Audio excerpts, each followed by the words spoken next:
తండ్రి, దయగలిగిన ఆయన, మహోన్నతుడా మీకు స్తోత్రములు చెల్లిస్తున్నాను ప్రభా. ప్రత్యేకంగా ఈ ఉదయకాల సమయంలో నీ పదాల చెత్త చేయి ప్రభా. నిన్ను స్తుతించడానికి, నిన్ను ఆరాధించడానికి, నీ నామమును పొగడటానికి మీరు ఇచ్చిన ఈ సమయాన్ని బట్టి, ఈ తరుణాన్ని బట్టి వందనములు స్తోత్రాలు చెల్లిస్తున్నా తండ్రి. ఈ సన్నిధానంలోనైనా నీ మాటకు లోబడి తండ్రి, నీ సన్నిధానం వచ్చిన వీళ్ళందరినీ పైన మీరు జ్ఞాపకం చేసుకోమని ప్రార్థన చేస్తున్నా. ప్రత్యేకంగా ఈరోజు ఆయన నాతో, మాతో, మా అందరితో నీవేం మాట్లాడబోతున్నావు, ఆ మాటలు అయినా మా జీవితాల్లో నీరు కట్టి ఫలించడానికి సహాయం చేయండి. నిలబడేది మనిషి కానీ మాట్లాడేది నేనన్నావు.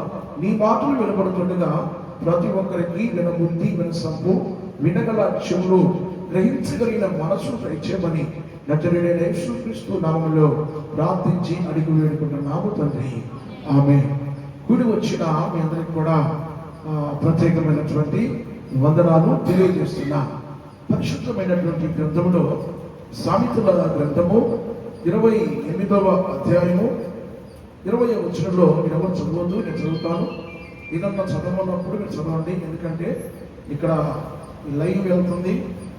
ఎవరు కూడా చాలా జాగ్రత్తగా వాక్యాన్ని వినాలి, వాక్యాన్ని శ్రద్ధగా వినాలని ప్రభు పేరిట మనం చేస్తున్నాం. నేను చెప్పినప్పుడు మీరు చదవండి, మీరు ముందు ఎవరు చదవద్దని నేను ఎవరు కూడా ప్రభు పేరిట మనం చేస్తున్నా. నమ్మకమైన వారికి దీవెనలు మెండుగా కలుగును అన్నాడు.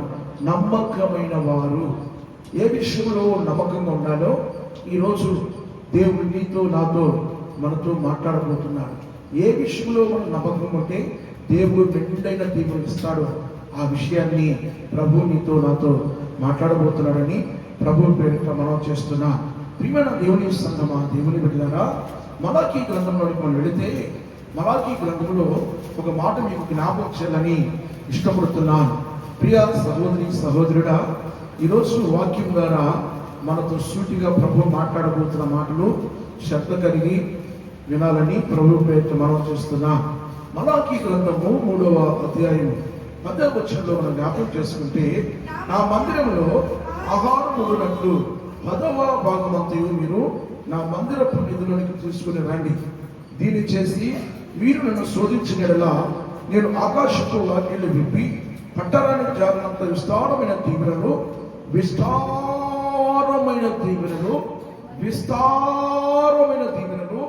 కుమ్మరించేదనని సైన్యములకు అధిపత్యము యెహోవా సెలవిస్తున్నాడు. చప్పలపడుతుంది ఏమన్నారు ఇక్కడ? విస్తారమైన దీవెన. ఏ దీవెనలు అంట చెప్పండి? విస్తారమైన దీవెన. విస్తారమైన దీవెనలు మనకు కావాలి. ఎవరికి వస్తాయి ఈ దీవెనలు అంటే? నమ్మకమైన వారికి. ఏ విషయంలో నమ్మకం ఉండాలట? ఏ విషయంలో మనం నమ్మకం ఉండాలి? పరిశుద్ధమైన గ్రంథము, లేఖనాలు చదివిస్తున్నాయి. ప్రియమైన దేవుని బిడ్డలారా, ఏ విషయంలో మనం నమ్మకం ఉండాలంటే దేవుడు మనకిస్తున్న రాబడిలో, మనకిస్తున్నటువంటి రాబడిలో నమ్మకంగా మనం ఉండాలి. ప్రియ సహోదరి, సహోదరుడా, నువ్వు ఎంత నమ్మకంగా ఉంటావో అంత నమ్మకమైనటువంటి వారికి ఏమన్నాడు ఇక్కడ? మెండైన దీవెనలు, మెండైన దీవెనలు, విస్తారమైన దీవెనలు కుమ్మరించెదను. పట్టజాలంత విస్తారమైన దీవెనలు కుమ్మరిస్తానంటున్నాడు. హల్లెలూయా, హల్లెలూయా. ప్రియమైన దేవుని బిడ్డలారా, ఇక్కడ మలాకీ గ్రంథంలో ఈ 3వ అధ్యాయం 10వ వచనం అంటాడు, నా మందిరంలో ఆహారం ఉన్నట్లు, నా మందిరంలో ఆహారం ఉన్నట్లు, నా సన్నిధిలో ఆహారం ఉన్నట్లు ఏం చెప్పమన్నాడండి? 10వ భాగాన్ని దేవుని మందిరానికి చేసుకుని రమ్మన్నాడు. 10వ భాగం అంటే ఏంటి చెప్పండి? 10వ భాగం అంటే దశమ భాగం. దశమ భాగం ఈ మలాకీ గ్రంథంలో దశమ భాగం అని రాయబడింది. ఈ దశమ భాగం అంటే ఈరోజు మనము 500 రూపాయలు సంపాదించాం. 500లో ఎంత తీసుకురావాలి చెప్పండి? ఎంత? 50 రూపాయలు తీసుకురావాలి. 1000 రూపాయలు సంపాదించాం, ఎంత తీసుకురావాలి? 100 రూపాయలు తీసుకురావాలి. ఎవరికి తీసుకొచ్చేయాలి? ఎవరి కోసం ఇది? మీరు ఆశ్రయించబడటానికి, సావుకుడు బ్రతకటానికి కాదు, సావుకుడి కోసం కాదు. ప్రియమైన దేవుని బిడ్డలారా, మీరు దీవించబడాలని, మీరు ఆశీర్వదించబడాలని, పరలోకపు ద్వారాలు తెరవబడాలని. ఇక్కడ ఏమన్నాడు? ఆ పరలోకపు ద్వారాలు తెరవాలంటే, ఆ పరలోకం నుండి దీవెనలు కుమ్మరించబడాలంటే, ఆ పరలోకంలో దేవుడు ఆయన కనుదృష్టి మన మీద ఉండాలంటే, మన గిన్నె నిండి పొరలాలంటే, ఇంటిలో నిత్య అవసర వస్తువులు సమృద్ధిగా ఉండాలి అంటే ఏం చేయాలంటే మనము, ప్రియమైన దేవుని బిడ్డలారా, ఇది నా మాట కాదు, ఇక్కడ ఇది దేవుని మాట. నిజంగా మనము ఈ దేవుని మాటని మనము నమ్మకంగా ఉంటున్నామా, నమ్మకత్వంగా ఉంటున్నామా అనేది ఇది ప్రశ్నించుకోవాలి. ఎవరు వాళ్ళే ప్రశ్నించుకోవాలి. ఎందుకని? దేవుడు ఒక మనస్సాక్షి మనకి ఇచ్చాడు. నాకు కూడా ఒక మనస్సాక్షి ఉంది, కూర్చొని వింటున్న మీకు కూడా ఒక మనస్సాక్షి ఉంది. నిజంగా నమ్మకమైన వారికి మెండైన, ఏమన్నాడు? మెండైన దీవెనలు అన్నాడు. నమ్మకమైన వారికి మెండైన దీవెనలు అని వాక్యం తెలియపరుస్తుంది. ఏ విషయంలో నమ్మకం ఉండాలో ఇక్కడ వాక్యం ద్వారా మీకు తెలియపరిచాను. ఏ విషయంలో? 10వ భాగంలో, 10వ భాగంలో నమ్మకంగా నువ్వు ఉండాలి. ప్రియమైన దేవుని బిడ్డలారా, నమ్మకంగా మనం ఇస్తే, నమ్మకమైన వారికి అక్కడ మనం జ్ఞాపకం చేసుకుంటే ఏమన్నాడు? పరలోకపు వాక్యాలు తెరిచి ఏమన్నాడు? ఇక్కడ చూడండి, చూడండి ఏమన్నాడు? ఆ మాట చదవండి. మేము దేవుని విషయంలో నేను ఆకాశపు వాక్యాలు విప్పి, నేను ఆకాశపు వాక్యాలు విప్పి పట్టజాలనంత విస్తారముగా దీవెనలు కుమ్మరించదని సైన్యములకు అధిపతి యెహోవా సెలవిస్తూ ఉన్నాడు. ఈ విషయంలో ప్రియమైన దేవుని బిడ్డలారా, మనం ఎక్కడైనా తప్పిపోయామేమో దయతో మీకు 2 చేతులు జోడించి తెలియపరుస్తున్నా. ఒక సేవకుడిగా నా బాధ్యత, చెప్పవలసిన బాధ్యత నా మీద ఉంది. నేను ఒక దినాన దేవునికి లెక్క అప్పచెప్పవలసిన వాడే ఉన్నాను. మీరు దీవించబడాలంటే ఖచ్చితంగా ఈ పని మీరు చేయాలి. మీరు ఆశీర్వదించబడాలంటే ఖచ్చితంగా ఈ పని చేయాలి. ఎవరైతే ఈ పని చేస్తారో, ఖచ్చితంగా నమ్మకంగా ఉంటారో, ఆ విషయంలో దేవుడు ఖచ్చితంగా దీవిస్తాడని ప్రభు పేరుకి నేను మనవి చేస్తున్నా. ప్రియమైన దేవుని బిడ్డారా, ఇక్కడ అందుకని ఒక మాట ఏమన్నాడంటే, మందిరములో, నా మందిరములో ఆహారం ఉండునట్లు అన్నాడు. దేవుని మందిరంలో ఏముండాలి? ఆహారం ఉండునట్లు, ఆహారం ఉండునట్లు, సమృద్ధి ఉండునట్లు. ప్రియమైన దేవుని బిడ్డారా, ఈ విషయాన్ని మరొకసారి మీకు తెలియపరుస్తూ ఉన్నాను. కాబట్టి 1 కొరింథీయులకు రాసిన పత్రికలో మనం జ్ఞాపకం చేసుకుంటే, 1 కొరింథీయులకు రాసిన పత్రిక, 1 కొరింథీయులకు రాసిన పత్రిక, ప్రియమైన దేవుని బిడ్డలారా, 1 కొరింథీయులకు రాసినటువంటి పత్రిక అధ్యాయము 16వ అధ్యాయం, 16వ అధ్యాయము, 1 కొరింథీయులకు రాసిన పత్రిక 16వ అధ్యాయము 1వ వచనాన్ని జ్ఞాపకం చేసుకుందాం. చూడండి, అక్కడ ఏమన్నాడండి? పరిశుద్ధుల కొరకైన కానుక విషయమైతే నేను గలతీయ సంఘమునకు నియమించిన ప్రకారము మీరును చేయకండి, మీరును చేయకండి, మీరును చేయకండి. అదే అక్కడ ఉంది. ఏమని ఉంది అక్కడ? ఏమని ఉంది? నా బైబిల్ అలా ఉంది, మీ బైబిల్ ఎలా ఉందో నాకు తెలియదు.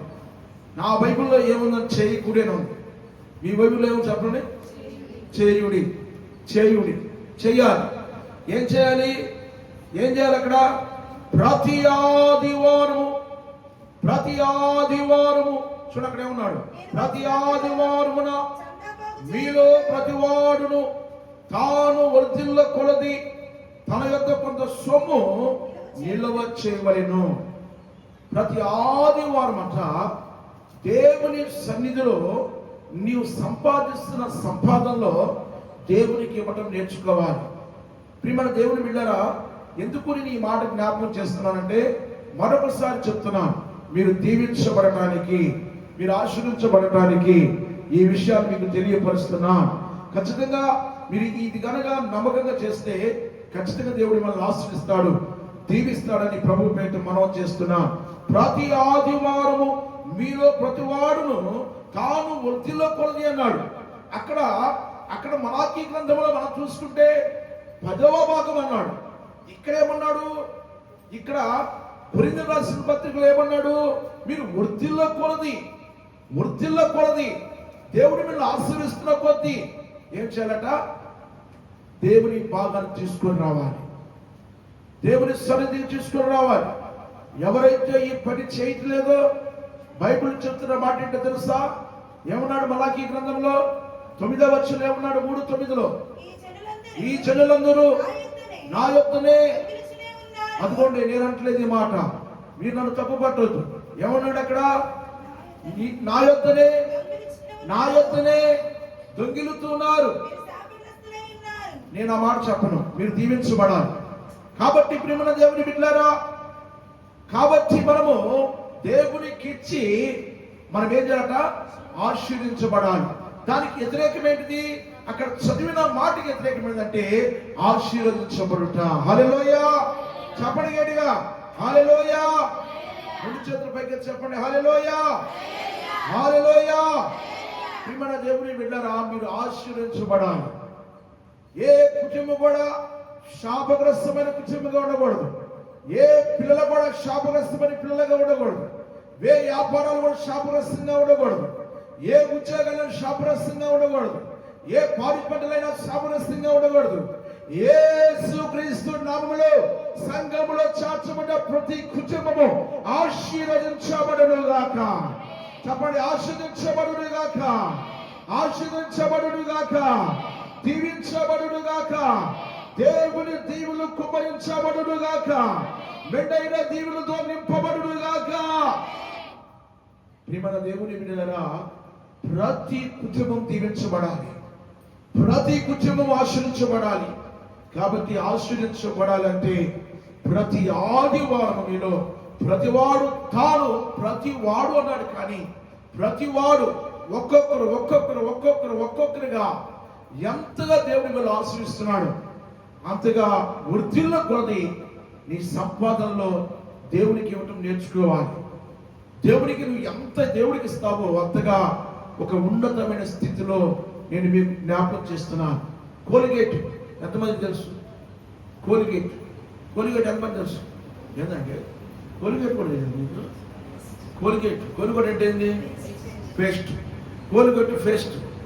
ఆయన మొదటి ఆరంభంలో ఒక చిన్న వ్యాపారం పెట్టేవాడు. చిన్న వ్యాపారంలో నమ్మకంగా ఉన్నాడు. చిన్న వ్యాపారంలో దేవుడికి ఇవ్వటంలో నమ్మకస్తుడిగా జీవించాడు. దేవుడు మొదట కొంచెమే కానీ ఆ నమ్మకత్వాన్ని బట్టి దేవుడు తనని అంచెలంచెలుగా ఆశీర్వదించాడు. ఎలా ఆశీర్వదించాడు? నమ్మకంగా ఉన్నాడు కనుక ఈరోజు ప్రియమైన దేవుని బిడ్డరా, కోల్గేట్ పేస్ట్ అంటే తెలియని వారు లేరు. కోల్గేట్ పేస్ట్ అంటే ప్రతి ఇంటిలో కూడా పేస్ట్ ఉన్నది. దాని గురించి చిన్నపిల్లలు అడిగినా కూడా చెప్తారు కోల్గేట్ అని. ఇక్కడే కాదు, ఆయా ప్రాంతాల్లో, ఆయా దేశాల్లో, ఆయా రాష్ట్రాల్లో విస్తరించింది. దానికి కారణం ఏంటో తెలుసా? చాలా రకాల పేస్టులు ఉన్నాయి కానీ కోల్గేట్ పేస్ట్ మాత్రం తూర్పు, పడమర, ఉత్తర, దక్షిణ నలుదిశలు వ్యాపించింది. హల్లెలూయా! నలుదిశలు వ్యాపించింది. నలుదిశల అనేక మందిని పోషిస్తూ ఉంది. అనేక కుటుంబాలను ఆ వ్యాపారవేత్త పోషిస్తూ ఉన్నాడు. కారణం ఏంటో తెలుసా? నమ్మకమైన వాడు. హల్లెలూయా! నమ్మకమైన వాడు. నమ్మకమైన వారికి ఏమని చెప్పారు? నమ్మకమైన వారికి మెండైన దీవెనలు. హల్లెలూయా! హల్లెలూయా! నమ్మకమైన వారికి మెండైనటువంటి దీవెనలని ప్రభు పేరుని మనం చేస్తూ ఉన్నాం.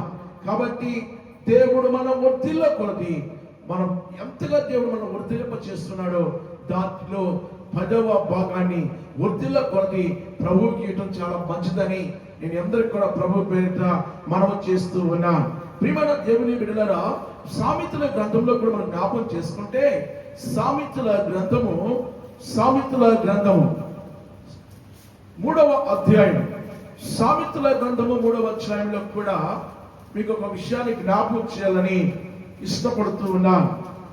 3వ అధ్యాయము 9వ వచనంలో చూస్తే, నీ రాబడి అంతటిలో, మీ రాబడి అంతటిలో అది వ్యాపారమా, అది ఉద్యోగమా, అది చేతి పైన, ఎన్ని వ్యాపారాలు చేస్తున్నావో, ఎన్ని బిజినెస్ నీ దగ్గర ఉన్నాయో నాకు తెలియదు, కానీ ప్రతి దాంట్లో కూడా దేవునికి ఇవ్వటం మర్చిపోకూడదని ప్రభు పేరుని మనం చేస్తూ ఉన్నా.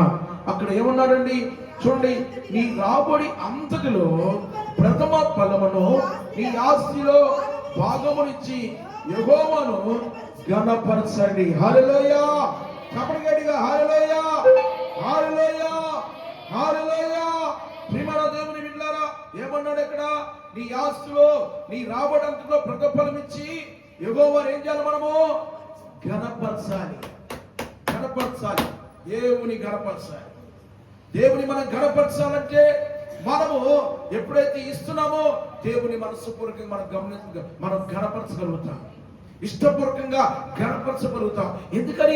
ఎందుకనంటే నేను దేవునికి ఇస్తున్నాను, దేవుడు నాకు ఇస్తాడు, దేవుడు నన్ను ఆశీర్వదిస్తాడు, దేవుడు నన్ను దీవిస్తాడు, నా పిల్లల్ని ఆశీర్వదిస్తాడు, నా కుటుంబాన్ని ఆశీర్వదిస్తాడు, నా వ్యాపారాన్ని ఆశీర్వదిస్తాడు, నా యొక్క ఉద్యోగాన్ని ప్రమోషన్ ఇస్తాడు, అంచెలంచెలుగా ఆశీర్వదిస్తాడని ఆ నమ్మకం మనలో కలుగుతుంది, ఆ విశ్వాసం మనలో ఉంటుంది. ఆ విశ్వాసము, ఆ నమ్మకం మనలో ఉండాలంటే మొదటిగా మనం చేయవలసింది, మనం ఎప్పుడైతే మనం నిజాయితీగా, నీతిగా, నిజాయితీగా, నమ్మకంగా ఉంటామో మనం దేవుని కనపరుస్తాం. హల్లెలూయా, హల్లెలూయా. ప్రియమైన దేవుని బిడ్డలారా, అందుకని అంటాడు ఇక్కడ 10వ వచనంలో కూడా జ్ఞాపకం చేసుకుంటే, అప్పుడు నీ కొట్టిలో ధాన్యము సమృద్ధిగా ఉండడు. చప్పలు కొడుతూ దేవుని మహిమపరచు. కొట్టండి, సంతోషం చప్పలు కొట్టండి. ఏమన్నాడు అక్కడ? ఏమన్నాడు చూడండి అక్కడ, అప్పుడు నీ కొట్లలో ధాన్యము సమృద్ధిగా ఉండడు.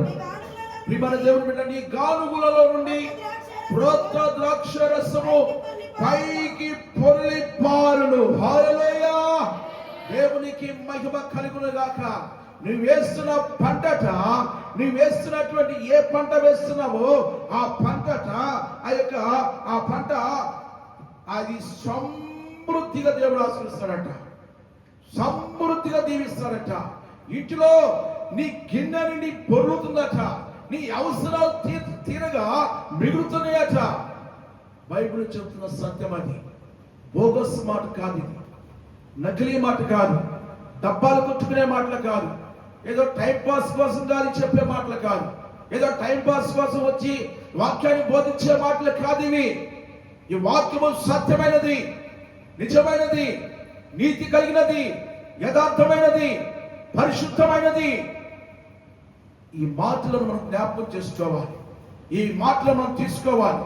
ఎప్పుడైతే ఈ మాటలు తీసుకుంటామో, ఈ మాటల మీద మనసు పెడతామో, ఈ మాటల ప్రకారం నడుస్తామో, అనుసరిస్తామో, ఖచ్చితంగా దేవుడు ఆశీర్వదిస్తాడు. హల్లెలూయా, హల్లెలూయా. మిమ్మల్ని ఆశీర్వదించకపోతే నేను మందిరాన్ని చర్చిని వదిలిపెట్టి వెళ్ళిపోతాను, సేవలను పెట్టి వెళ్ళిపోతాను. ప్రియమైన దేవుని బిడ్డలారా, కాబట్టి మనం నమ్మకంగా, మనం దేవుని పనిలో నమ్మకంగా ఉండటం నేర్చుకోవాలి, దేవునికి ఇచ్చే విషయంలో నమ్మకం ఉండటం నేర్చుకోవాలి. అందుకని ఏమన్నాడు? అప్పుడు నీ కొట్లలో ధాన్యము సమృద్ధిగా ఉంటుంది అంటున్నాడు. సమృద్ధి, సమృద్ధి. సమృద్ధి అంటే ఏంటి? సమృద్ధి అంటే నీ అవసరాలు తీరగా కూడా మిగులుతుంది అని అర్థం. ఆ కింద దిగిన మాట అన్నాడు, క్రొత్త ద్రాక్ష రసం పైకి పొర్లి పారుతుంది, పొర్లి పారుతుంది అని వాక్యం తెలియపరుస్తాం. కాబట్టి ప్రియమైన దేవుని బిడ్డలారా, మనము దేవునికి ఇచ్చేటప్పుడట, మనం దేవునికి ఇస్తున్నప్పుడు ఎలా ఇవ్వాలో 2వ కొరింథీయులకు రాసినటువంటి పత్రిక, 2వ కొరింథీయులకు రాసిన పత్రిక, పరిశుద్ధమైనటువంటి గ్రంథంలో 2వ కొరింథీయులకు రాసిన పత్రిక 9వ అధ్యాయము 6వ వచనాన్ని జ్ఞాపకం చేసుకుందాం. జాగ్రత్త, ఈ మాట వినాలి. కొంచెముగా విత్తువాడు కొంచెముగా పంటకు వస్తాడు. చాలు, ఒక్క నిమిషం. ఇప్పుడు ఇక్కడ ఏమన్నాడు? ఒక విత్తున్నాడండి, ఎకరం పొలం వేశాడు. ఎకరానికి ఎన్ని బస్తాలు అవుతున్నాయి చెప్పాలి. రైతులు ఉన్నారు, ఎన్ని అయితే 60 బస్తాలు వస్తాయి, 40 బస్తాలు వస్తాయి. ఇప్పుడు ఎకరానికి 40 లేకపోతే 35 బస్తాలు, బాగా పండితే 40 వస్తాయి. అంటే ఇప్పుడు మనం ఎంత చేసాం? ఎకరం వేసాం, ఎకరానికి 40 బస్తాలు వస్తాయి. అంటే ఇప్పుడు కొద్దిగా విత్తవాడు కొంచెమే పంటకు వస్తాడు. ఆ కింద వచ్చిన మనం జ్ఞాపకం చేసుకుంటే, సమృద్ధిగా విత్తవాడు, సమృద్ధిగా విత్తువాడు సమృద్ధిగా పంటకు వస్తాడు. ఆగండి, ఏమన్నాడు ఇక్కడ? సమృద్ధిగా సమృద్ధిగా సమృద్ధిగా ఇచ్చేవాడు సమృద్ధిగా పంట కోయినని ఈ విషయమై చెప్పుచున్నాను అన్నాడు. మనం సమృద్ధిగా దేవునికి ఇవ్వడం నేర్చుకోవాలి. సమృద్ధిగా నీకు కలిగిన దాంట్లో సమృద్ధిగా ప్రభువుకి ఇవ్వడం నేర్చుకోవాలి. అది మీటింగులైనా, మందిరంలో జరుగుతున్న కార్యక్రమాలైనా, దేవునికి ఇచ్చే విషయంలో, ఏ విషయంలో అయినా ప్రభువు నీకు ఇస్తున్న దాని కొద్దీ ప్రభువుకి ఇవ్వడం నేర్చుకోవాలి. నీ ధనము ఎక్కడ దాచబడాలి? పరలోకంలో దాచబడాలి. నీ ధనము ఎక్కడ ఉండాలి? పరలోకంలో ఉండాలి. పరలోకంలో మనము దాచుకోవాలంటే ఈ భూమి మీద ఉన్న మనము దేవుని ఖర్చు అవ్వడం నేర్చుకోవాలి. శారీరకంగా మనం ఖర్చు కావాలి, ఆర్థికంగా మనం ఖర్చు పెట్టాలి. దేవునికి స్తోత్రం కలుగును గాక. ప్రియమైన దేవుని బిడ్డలారా, శారీరకంగా మనిషి శారీరకంగా ఖర్చు పెట్టాలి, ఆత్మీకంగా దేవునికి ఖర్చు పెట్టాలి. ఈ రెండు మనం ఎప్పుడైతే కలిగి ఉంటామో ఖచ్చితంగా దేవుడు మనల్ని ఆశీర్వదిస్తాడు. అందుకని ఇక్కడ అంటాడు, మీరు ఇస్తున్నది ఎలా ఇవ్వాలట? పరిశుద్ధమైన గ్రంథంలో లేఖనాలు స్పష్టంగా తెలియపరుస్తున్న మాట ఏంటంటే, సనుగు కొనక బలవంతంగా కాక ప్రతి వాడును తాను హృదయంలో నిశ్చయించుకున్న ప్రకారము ఇవ్వవలెను అన్నాడు. అంటే ఇప్పుడు కొంతమంది ఈ పాటలు ఏ పని పాటలేదు, ఏదో కాలుగలు గుర్తు ఉన్నాడు, ఊరికే ఏందని ఇచ్చేది అని కొంతమంది సరిగేవాడు, కొరిగేవాడు లేకుండా ఉండరు. సమాజంలో ఇలాంటి వారు ఇలా ఉన్నారు. ప్రియమైన దేవుని బిడ్డలారా, మీరు చాలా మంచివాడు. మీ గురించి నేను మాట్లాడలేదు, కానీ సమాజంలో ఇలాంటి వారు లేకపోలేదు. ప్రియమైన దేవుని బిడ్డలారా, అందుకనే ఇక్కడ వాక్యం అంటుంది, సనుగు కొనక బలవంతంగా కాక ప్రతివాడు తన హృదయంలో నిశ్చయించుకున్న ప్రకారం నిశ్చయత రావాలి. నేను దేవునికి ఇవ్వాలి, ప్రభుకి ఇస్తే ప్రభు దగ్గర నమ్మకంగా ఉంటే ఆ నమ్మకాన్ని బట్టి దేవుడు దీవిస్తాడు, మెండుగా దీవిస్తాడు అని హృదయంలో నీకు ఉండాలి. ఆలోచనలోకి రావాలి, ఇష్టపూర్వకంగా ప్రభు గీతం నేర్చుకోవాలి. అది ప్రభు కోరుకుంటుంది. అందుకని ఇక్కడ అంటాడు, నిశ్చయించుకొని ప్రకారము ఇవ్వవలెను. దేవుడు ఉత్సాహం ఇచ్చువాని ప్రేమించును, మరియు అన్నిటి యందు ఎల్లప్పుడూ మీరు సర్వ సమృద్ధి గలవారై ఉత్తమమైన ప్రతి కార్యము చేయటకును దేవుడు మీడల సమస్త విధములైన కృపను విస్తరింపచేయునుగాక.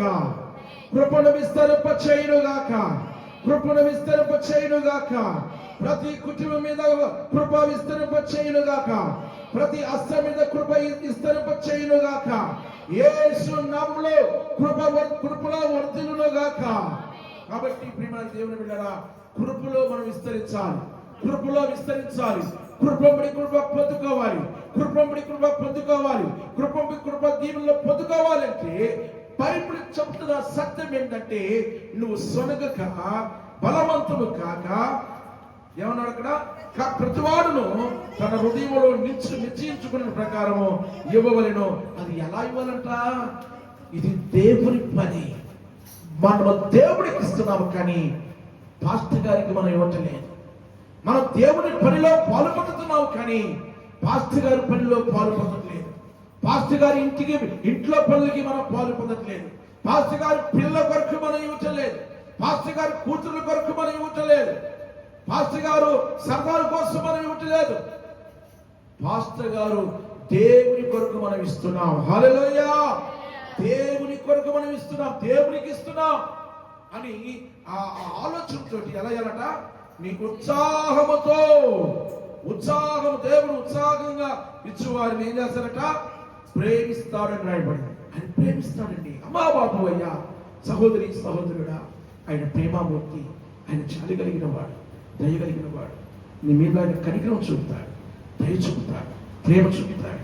నిజంగా మనం ఎలా ఉన్నామో ఒకసారి మనం పరిశీలించుకోవాల్సిన అవసరం ఎంతైనా ఉందని ప్రభు పేరుతో మనం చేస్తున్నాం. ఆయన శరీరంలో రక్తంలో పాలు పొందుతున్నావే. ఎంతో ఉచితంగా ఇచ్చాడే నీకు అయితే భాగ్యము. ఎంత భాగ్యం అది! ప్రియమైన దేవుని బిడ్డలారా, ఈ లోకంలో ఎవరు నీ కొరకు ప్రాణం పెట్టిన వారు ఎవరు లేరు, నేను రక్షించిన వారు ఎవరు లేరు. కానీ ప్రభు అయిన యేసుక్రీస్తు అయినా నీ కొరకు ప్రాణం పెట్టి నీ కొరకు చనిపోయి ఆఖరి రక్తపొట్టు వరకు అయినా నీ కోసం దారిపోసాడే. ఒకటి తక్కువ 40 తక్కువ కొరడాలతో కొట్టబడ్డాడే, 40 కొట్టబడ్డాడే. ఆ కలువరి శ్రీలో ప్రియమైన దేవుని బిడ్డలారా, వేదనకరమైన పరిస్థితి. ప్రియ సహోదరి సహోదరుడా, ఒక చిన్న ముళ్ళు గుచ్చుకుంటేనే ఓర్చుకోలేవు, చిన్న బొట్టునే తగిలితేనే ఓర్చుకోలేవు, ఎవరన్నా ఒక మాట అంటేనే ఓర్చుకోలేవు, భర్త ఒక మాట అంటే ఓర్చుకోలేవు, భార్య ఒక మాట అంటే ఓర్చుకోలేవు, పిల్లలు ఒక మాట అంటే ఓర్చుకోలేవు, నీ తోబుట్టు వారు ఒక మాట అంటే ఓర్చుకోలేవు, నీ ఇరుగు పొరుగు వారు ఒక మాట అంటే నువ్వు ఓర్చుకోలేవే. నీ కోసమైన ప్రియమైన దేవుని బిడ్డలారా, ఎంత వేదన పడ్డాడమ్మా, ఎంత దుఃఖపడ్డాడయ్యా బాబు. నిన్ను రక్షించాడయ్యా. ఆయన శరీరంలో పాలు పొందుతున్నావు, ఆయన రక్తంలో పాలు పొందుతున్నావు. ఆయన రక్తంలో ఆయన శరీరంలో పాలు పొందుతున్న నీవు దేవునికి ఇవ్వటం నేర్చుకోవాలి. ప్రియ సహోదరి సహోదరుడా, ఈ భూమి మీద నీవు ఆయనకి ఇవ్వటం ఎప్పుడైతే నేర్చుకుంటావో, ఈ లోకము శాశ్వతమైంది కాదు. ఈ లోకంలో ఏది నువ్వు పోతూ పోతూ ఏది మనం తీసుకుని వెళ్ళాం, అన్ని విడిచిపెట్టి వెళ్ళవలసిందే. ఆస్తులు ఉండొచ్చు, అంతస్తులు ఉండొచ్చు, కానీ డబ్బు ఉండొచ్చు, ధనం ఉండొచ్చు, అన్ని ఉండొచ్చు, కానీ ఏది నువ్వు తీసుకుని వెళ్ళావు. ప్రియమైన దేవుని బిడ్డలారా, మనం ఎప్పుడైతే దేవునికి ఖర్చు పెడతామో, ఎప్పుడైతే దేవుని పనిలో పాల్పొందుతామో, దేవుని పనిలో ఏదైతే ఇవ్వటం, సమృద్ధి ఇవ్వటం నేర్చుకుంటామో, ప్రియమైన దేవుని బిడ్డలారా, మనం దీవించబడతామండి. పరలోకంలో నీ ధనం దాచబడుతుందని ప్రభు పేటిని మనం చేస్తున్నా. నా ప్రియ సహోదరి సహోదరుడా, ఒక వృద్ధురాలు ఏం చేసి చెప్పండి. ఆమెకి సమృద్ధి అనే డబ్బు లేదు, కానీ ఆమె ఏమిచ్చిందట? ఏమిచ్చిందామా? ప్రియమైన దేవుని గల్లాపేటలో ఏమిచ్చిందామా? 2 కాసులు వేసింది. దేవుని కొరకు 2 కాసులు ఆమె వేసినట్లుగా బైబిల్ చెప్తా ఉంది. ఈ మధ్య కాలంలో ఒక ప్రాంతంలో మందిరం కడతా ఉన్నారు, ఒక నూతనమైన మందిరం కడుతున్నారు. అది ఎవరి వ్యక్తిగతం వాళ్ళది. నేనేదో మిమ్మల్ని ఇలా చేయాలని చెప్పట్లేదు, కానీ నేను మిమ్మల్ని ఆశించబడ్డానికి చెప్తున్నాను. ఒక ఆయన, ఒక దైవజనుడట, మందిరాన్ని కడుతున్నాడట. మందిరాన్ని కడుతుంటే ఆ మందిరానికి గట్ట వారికి ఉన్న బంగారు కమ్మీలు, బంగారు వస్తువులని కూడా మందిరం కోసం ఖర్చు పెట్టారట. నేనే ఈ మాట ఎందుకు మీకు చెప్తున్నానంటే, మీరేదో ఇవ్వాలని చెప్పలేదు, కానీ వాక్యం ప్రకారము మీకు జ్ఞాపకం చేస్తున్నా. ప్రియమైన దేవుని బిడ్డలారా, ఆ దైవజనుడు ఎప్పుడైతే ప్రకటన చేశాడో, ప్రియ సహోదరి సహోదరుడా, ఆమె తమకున్నటువంటి వస్తువులన్నీ కూడా తీసి మరి ఆ గల్లాపెట్టెలో వేయటం జరిగిందట.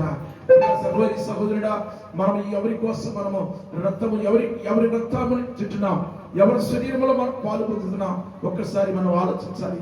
అమ్మా బాబు అయ్యా, దయతో ఈ మాటలు జ్ఞాపకం చేసుకోండి.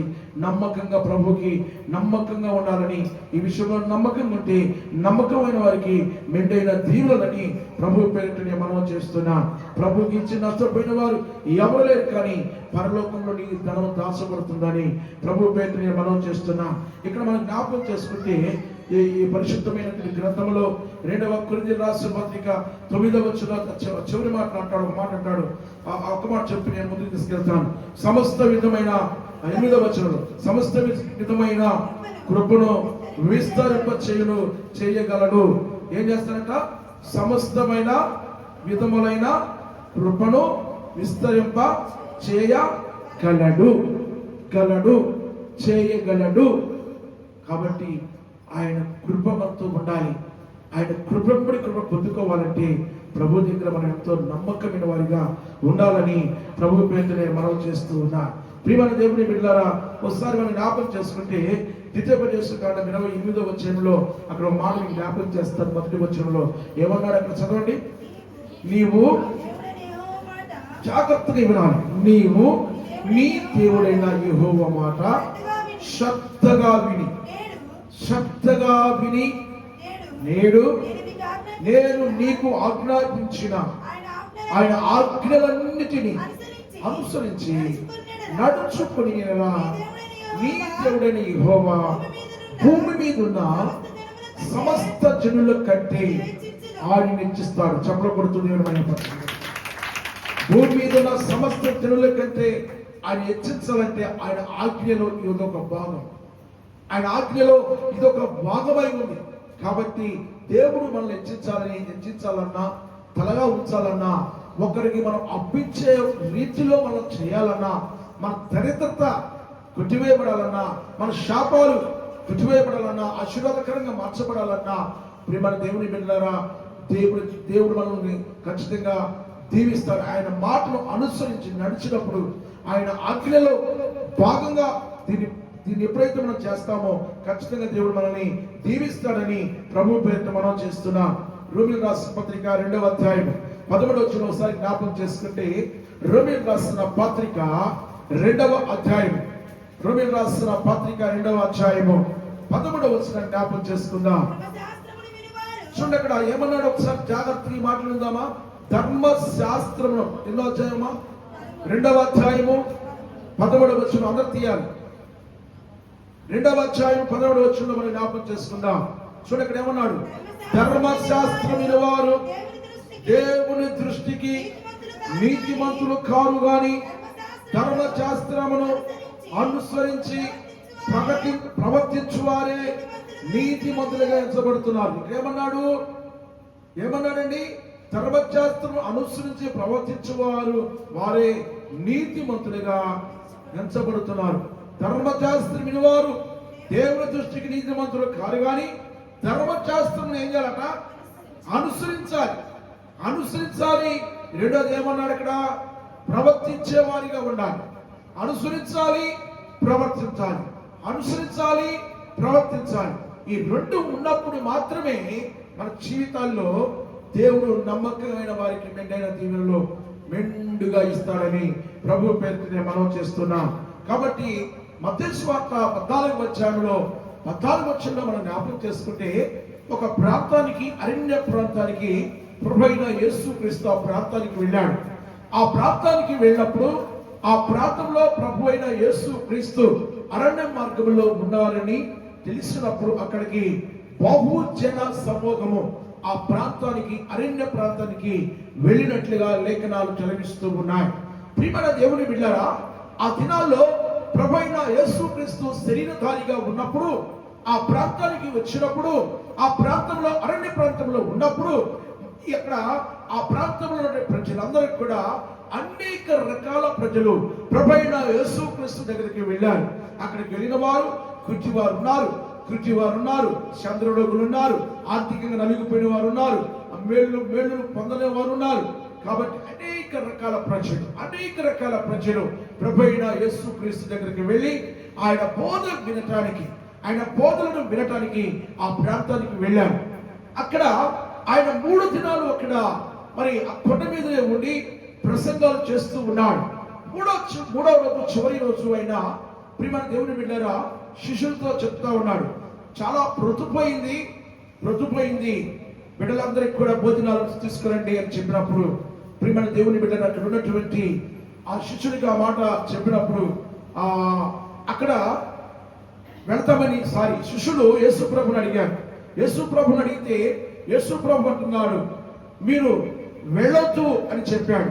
మీ దగ్గర ఏమైనా ఉన్నాయా అని అడిగాడు.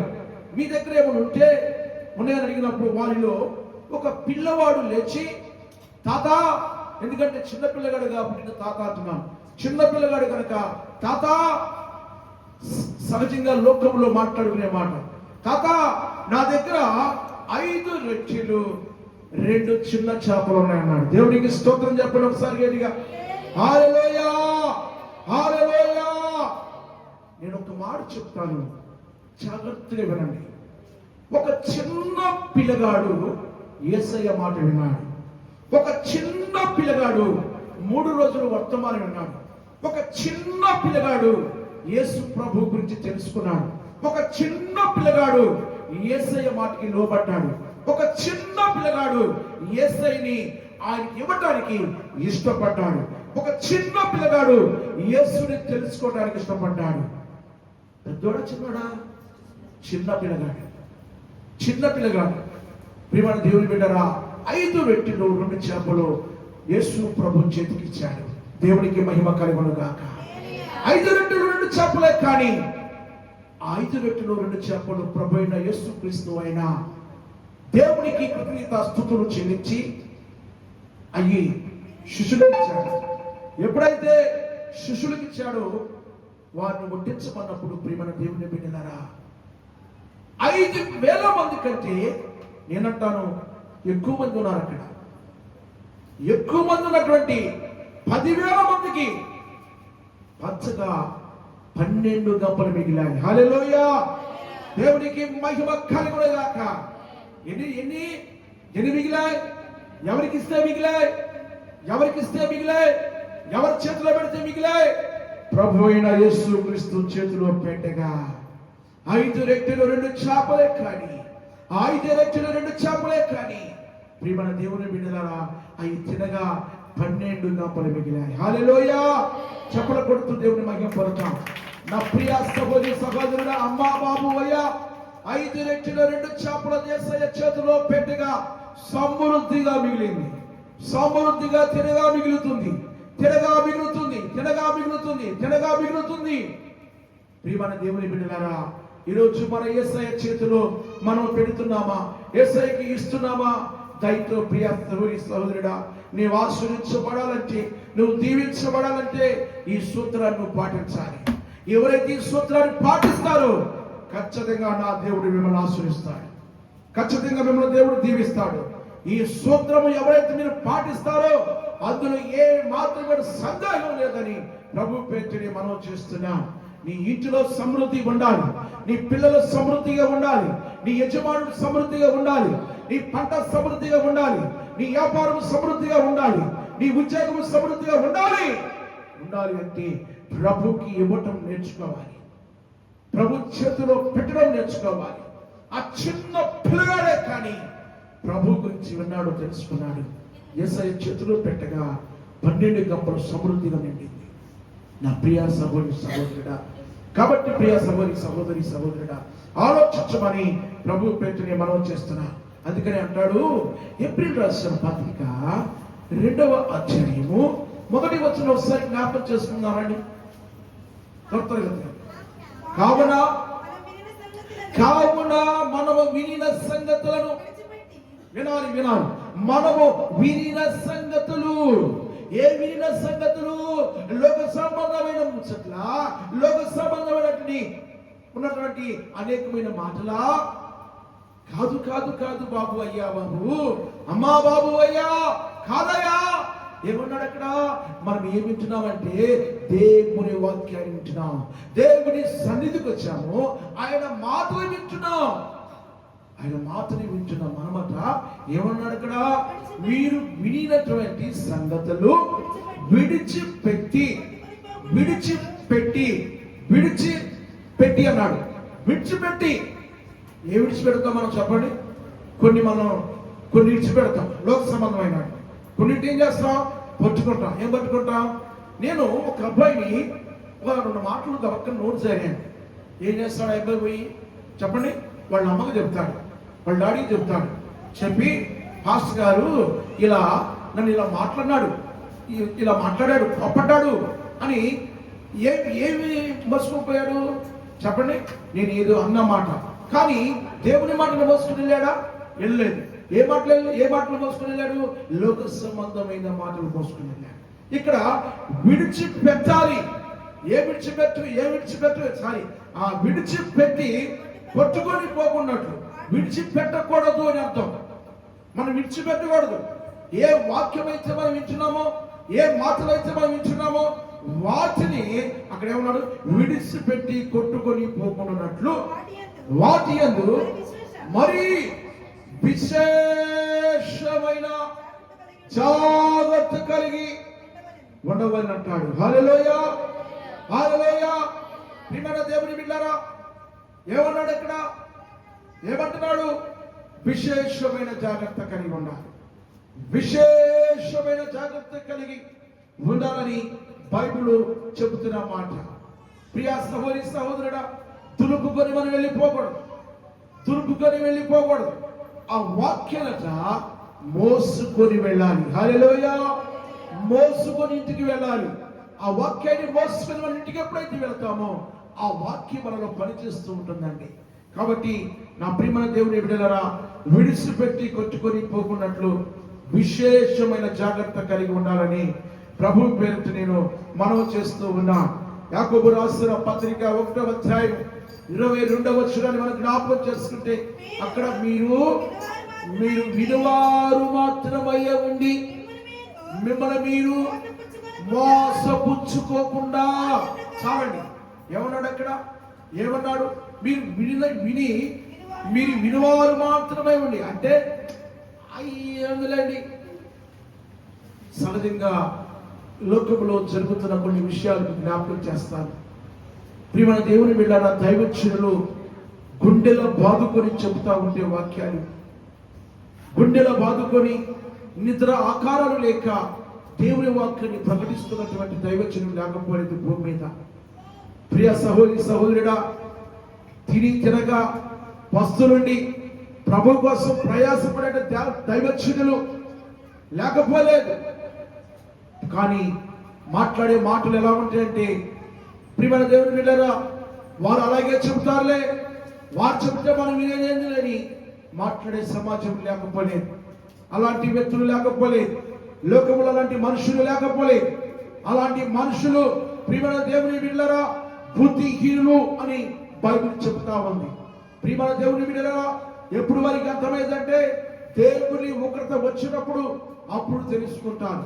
నిజమే, వాస్తవమే ప్రియ సహోదరి సహోదరుడా, వాస్తవమే. ఎందుకంటే నోవాహు దినాల్లో ఆయన సువార్తను ప్రకటించాడు.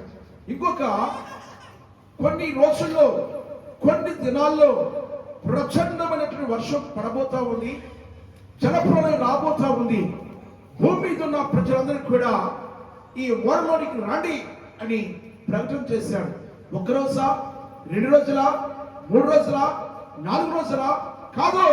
ప్రియమైన దేవుని బిడ్డలారా, చాలా దినాలు ఆయన ప్రకటన చేస్తూ వచ్చాడు. అయినా కానీ ప్రజలు ఆలకించలేదు, ప్రజలు ఆయన మాట వినలేదు. ఏమైపోయారు తెలుసా? చివరికి ప్రియమైన దేవుని బిడ్డలారా, దేవుని ఉగ్రత అక్కడ ఆ వర్షం వచ్చేసింది, ఆ తుఫాను వచ్చేసింది. ప్రియమైన నీళ్లు నిండిపోయాయి, ప్రజలు నిండిపోయారు. వాడ నీళ్ళ మీద వేలాడుతూ ఉందండి. ప్రియ సహోదరి సహోదరుడా, మనిషి కేక వేసినప్పుడు, మనిషి తెలియపరిచినప్పుడు, దైవజనుడు మాట్లాడినప్పుడు దేవుని మాటగా తీసుకొని లోపడితే అది దీవెన, అది ఆశీర్వాదం, అది నీకు మేలు అని ప్రభు పేరుతో నేను మనవి చేస్తూ ఉన్నా. నా ప్రియమైన దేవుని బిడ్డలారా, లోకంలో ఇలాంటి వ్యక్తులు లేకపోతే ఏం చేస్తారంటే అలాగే చెప్తారా, ఏముందిలేమ్మా, ఎవడు చూసిండారు బాబు, మట్టిలో మట్టి తుమ్మలవుతుంది, ఎవడో చూశాడులే అన్నటువంటి వ్యక్తులు లేకపోతే, ప్రియ సహోదరి సహోదరుడా, ఈ భూమి మీద మనము దేవుని మనిషి ఆరోగ్యం బాగున్నప్పుడే, శరీరం బాగున్నప్పుడే, అవయవాలు చక్కగా ఉన్నప్పుడే, భూమి మీద మనం ఉన్నప్పుడే దేవుని మాటని నిర్లక్ష్యం చేయకుండా, దేవుని మాటని ఉమ్ము చేయకుండా, దేవుని మాటని పెడచోటు పెట్టకుండా, దేవుని మాటకి లోబడుతూ ఆయన మాటలను మనము ఎప్పుడైతే అంగీకరిస్తామో, అనుసరిస్తామో, అప్పుడు మన జీవితాల్లో ప్రియమైన దేవుని బిడ్డలారా రాబోయే ఉగ్రత నుంచి మనం తప్పించుకుంటాం. దేవునికి స్తోత్రం, హల్లెలూయా, హల్లెలూయా. రాబోయే ఉగ్రత నుంచి మనం తప్పించబడడానికి అనేక దైవజనులను దేవుడు లేపుకొని ఈ భూమి మీద సువార్తను ప్రకటిస్తూ ఉన్నారు. కాబట్టి ఆ ఉగ్రతను తప్పించబడాలని కోరుకుంటున్నారు. అందుకని అక్కడ ఏమన్నారు, ఆ మాటను జ్ఞాపకం చేసుకుంటే మీరు ఇనువారు మాత్రమే ఉండి మీరు మోసపోవద్దండి. అమ్మా బాబు అయ్యా, మోసపోవద్దు. తర్వాత గుండెలో బాదుకునే పరిస్థితులు వస్తాయి, తన గుండెలో బాదుకొని కన్నీరు కాచే పరిస్థితులు వస్తాయి. అయ్యో తప్పు చేశానే, పొరపాటు చేశానే, తప్పు చేశానే, పొరపాటు చేశానే. భూమి మీద ఉన్నప్పుడు నేను దేవుని మాటలు విన్నాను, కానీ నేను లెక్క చేయలేదే, దేవుని మాటలు నిర్లక్ష్యం చేశానే, దేవుని మాటలు తృణీకరించానే, దేవుని మాటలు పెడచోడు పెట్టానే. అప్పుడట్లా గుండెలో బాదుకునే పరిస్థితులు వస్తాయి. కాబట్టి ప్రియమైన దేవుని బిడ్డలారా, మనం ఇనువారు మాత్రమే ఉండి మనము మోసపుచ్చుకోవద్దని మీకు 2 చేతులు జోడించి దండం పెట్టి చెప్తున్నాను. నా ప్రియమైన దేవుని బిడ్డలారా, మన జీవితాన్ని మార్చుకుందాం, మన బ్రతుకులు మార్చుకుందాం, దేవుని కోసం బ్రతుకుదాం, దేవుని కొరకు జీవితామని ప్రభు పేట నేను మనవి చేస్తూ ఈ మాటలను ముగిస్తున్నాను. దేవుని మాటలు దీవించి ఆశీర్వదించుగాక. ఆమె మూలవాక్యం చెప్పడం ఒకసారి ఏం చెప్పాను నేను? నమ్మకమైన వారికి మెండైన దీవెనలు. ప్రార్థన చేసుకుందాం. అందరూ కూడా తల్ల వంచండి. చిన్న ప్రార్థన చేసుకుందాం. స్తోత్రం స్తోత్రం స్తోత్రం. హల్లెలూయా హల్లెలూయా. కళ్ళు మూసుకుందాం. అందరం కళ్ళు మూసుకోవాలి. ఎవరు కళ్ళు తెరవకూడదు, దిక్కులు చూడకూడదు. పిల్లలతో సహా మన దేవుడి సన్నిధిలో ఉన్నాం. కళ్ళు మూసుకుందాం. ప్రార్థనలో ఏకీభవించండి. స్తోత్రం స్తోత్రం స్తోత్రం. హల్లెలూయా హల్లెలూయా. దైవమా నీకు వందనాలు ప్రభువా, పరిశుద్ధుడా నీకు స్తోత్రములు నాయనా. అయా నిన్న దినాన ప్రభువా మాకు కావలసిన ఇచ్చేవారు నిత్యం సురుకైన మెరుపు ఇచ్చి నీ సన్నిధిలో ఆదివారం అయా పగల